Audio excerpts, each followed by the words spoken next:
नमस्कार। दोस्तों, आज हम आगे बात करेंगे पेशाब में जलन के बारे में। इसके पहले वीडियो में मैं आपको बताया था कि पेशाब में जलन के क्या कारण हैं।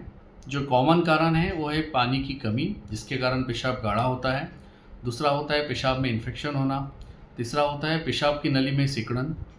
कुछ सेक्सुअली ट्रांसमिटेड डिसीज़ के कारण भी पेशाब में जलन होता है, या कभी कभी किसी दवाइयों के कारण भी पेशाब में जलन होता है। तो अगर आपको कभी भी पेशाब की जलन में कोई प्रॉब्लम है, जब पेशाब की जलन के ऐसा सिम्टम्स हैं, तो आप आपके पास के यूरोलॉजिस्ट से मिलिए। वो आपको नॉर्मली एक यूरिन रूटीन का टेस्ट या यूरिन कल्चर का टेस्ट करने के लिए बोलते हैं। और अगर जिनमें बार बार हो रहा है, या अगर पुरुष है जिनमें पहली बार भी हो रहा है, तो हम लोग सोनोग्राफी करने के लिए बोलते हैं। सोनोग्राफी इसलिए किया जाता है कि जलन के कारण क्या है। कहीं कोई पेशाब की थैली में सूजन है, कहीं पे आपको कोई स्टोन बना हुआ है, या पेशाब आपका बहुत ज़्यादा जमा हो रहा है। ऐसे कुछ भी लक्षण होते हैं जो हमें बताते हैं कि कोई पैथोलॉजी है, जैसे कि रास्ते में रुकावट हो, या स्टोन हो, या अंदर में सूजन हो। तो इन कारण जानने के लिए हम लोग सोनोग्राफी, यूरिन रूटीन और यूरिन कल्चर का टेस्ट किया जाता है। और एक बार यूरोफ्लो भी हम लोग चेक करते हैं। यूरोफ्लो एक तरह का जांच है जिसमें आपको फुल ब्लैडर होके एक मशीन में यूरिन पास करना होता है। तो ये यूरोफ्लो का जो पैटर्न होता है हमें एक आइडिया देता है कि आपके कहीं रास्ते में रुकावट तो नहीं है, या कहीं आपका प्रोस्टेट बड़ा तो नहीं है, या थैली में कहीं रुकावट, थैली में ताकत कम तो नहीं हुई है। अगर ऐसा कुछ भी हमें लक्षण लगता है तो हम उसको आगे जांच के लिए बोलते हैं। नॉर्मली पेशाब में जलन का इलाज हम लोग एंटीबायोटिक के द्वारा या पानी की मात्रा बढ़ाने से करते हैं। ऐसे मरीज़ जिनमें दवाइयों से फ़ायदा नहीं होता है, ऐसे मरीज़ों में हम लोग दूरबीन से जांच करते हैं, जिसको सिस्टोस्कोपी कहते हैं।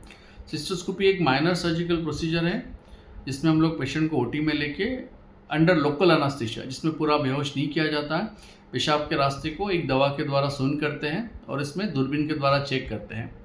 बहुत सारे मरीजों में हमें इसमें मिलता है कि पेशाब का रास्ता कहीं सिकुड़ गया होता है, जिसे हम लोग यूरेथ्रल स्ट्रिक्चर बोलते हैं। एक काफ़ी आम कारण है पेशाब में जलन का। इसमें जलन के साथ साथ आपका पेशाब का धार भी पतला रहता है। दूसरा, हम लोग देखते हैं कि कभी कभी पेशाब की थैली का मुंह बहुत टाइट होता है, जिसे हम लोग ब्लैडर नेक ऑब्स्ट्रक्शन कहते हैं। तीसरा होता है कि पेशाब की थैली में डिफ्यूज सिस्टाइटिस, इसमें पूरा पेशाब का थैली अंदर से लाल हो जाता है, उसमें छोटे छोटे छाले हो जाते हैं। इसके भी बहुत सारे कारण होते हैं, लेकिन ये सारी चीज़ें जलन के लिए कारणीभूत होती है। तो अगर ऐसा कुछ भी कारण हमें मिलता है जो जलन के, जिसका जो जलन करा सकता है, तो ऐसे इसमें हम लोग उसके हिसाब से मरीज़ को ट्रीट करते हैं। बहुत बार ब्लैडर बायोप्सी भी की जाती है। बहुत कम मरीज़ों में हमें कभी कभार टीबी का भी डाउट होता है, तो हम लोग टीबी का भी टेस्ट करते हैं और उसके हिसाब से ट्रीट करते हैं। तो वैसे देखा जाए तो पेशाब में जलन बहुत कॉमन सिम्टम्स है, बट कुछ मरीज़ों में 5% मरीज़ों में इसके कारण अत्यधिक रेयर या सीवियर कैटेगरी में आ सकते हैं।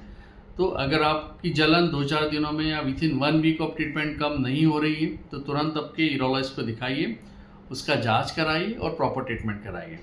धन्यवाद।